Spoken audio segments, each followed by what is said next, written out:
What's up, Facebook fam? Hope everybody is doing well. I hope that all of you who are mothers had an amazing Mother's Day in this season, and for those for whom Mother's Day brings about some not so pleasant memories, perhaps because Mama's gone on to be with the Lord, or perhaps you lost a child, or any of those scenarios that could make this time and this season tough. I'm praying for you in this season. I pray that God would give you the grace to get through these difficult days. All right. In fact, that's what I want to talk about today. I want to talk about this thing called grace. I'm not going to talk about it long, but I always like to share. I'm a big fan. I love to go to Dave and Buster's, and I oftentimes share a story of my experience at Dave and Buster's while riding one of the video game motorcycles. If you go to Dave and Buster's, they usually have 3 or 4 motorcycles lined up, and you're able to kind of virtually race, kind of like we're virtually having church, we're virtually meeting, we're virtually doing everything.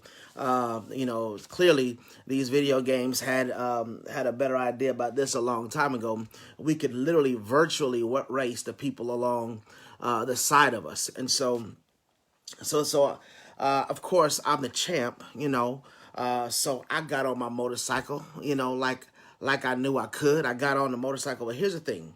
On the screen, you have to pick out your options, like what kind of bike you want, who you want to represent you on the screen, and, what kind of, stuff do you want on your bikes? Because depending on your riding style, you need different kind of perks for your bike, and depending on how you make turns and how you do tricks in the air, all this stuff matters about, the kind of bike that you have. So I was on my bike, I'm riding, and I consider myself a pretty good driver, but I mean, along this journey of racing, I would hit walls. I would not only hit walls, I would run into people who were trying to stop me. They were trying to win, but they would literally cut across in front of me to try to knock me off of my bike. And it was crazy because when they would do this, when I would hit these walls or run into these people cut me off. You know what I would do on the screen? My bike would crash and hit the wall, and I would start flipping. I mean, my bike would go to shambles. I would flip. The other person sometimes, they would fall off their bike. They would crash in the walls. I mean, it was a terrible mess. I was like, how are any of us going to ever finish this game? Nobody can live through this virtual race. But you know what happened? It was this crazy, strange thing that built into the game. It was already built in. They already knew that we were going to crash. They already knew that people were going to cut us off. So they had programmed in what I call computer grace. In other words, no sooner than we crashed, no sooner than I flipped, you know what the computer did? It would simply give me a brand new bike.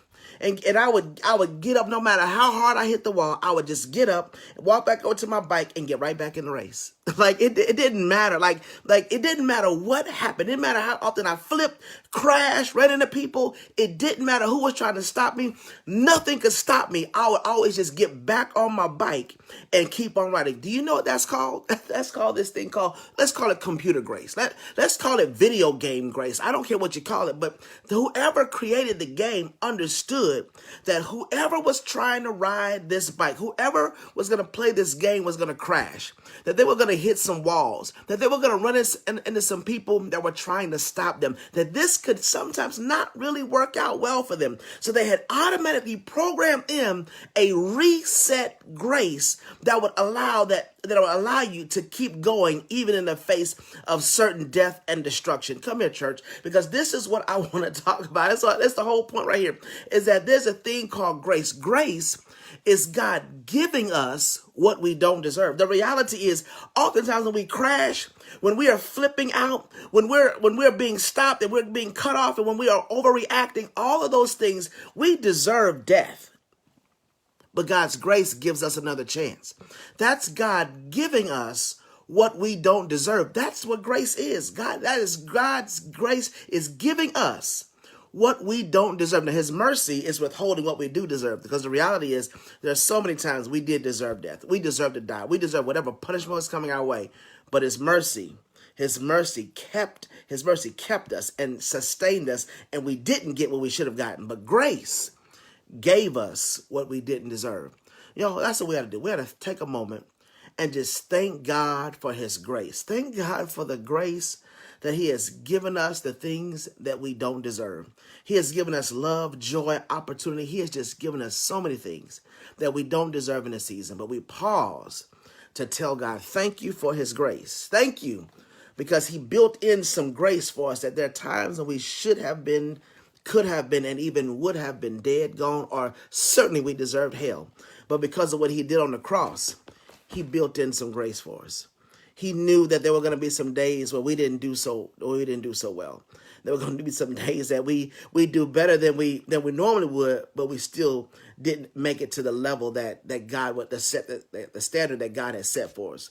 But God in his mercy gave us grace. Listen, until next time, friends, let's enjoy God's grace. God bless you. Peace. Good to see y'all online.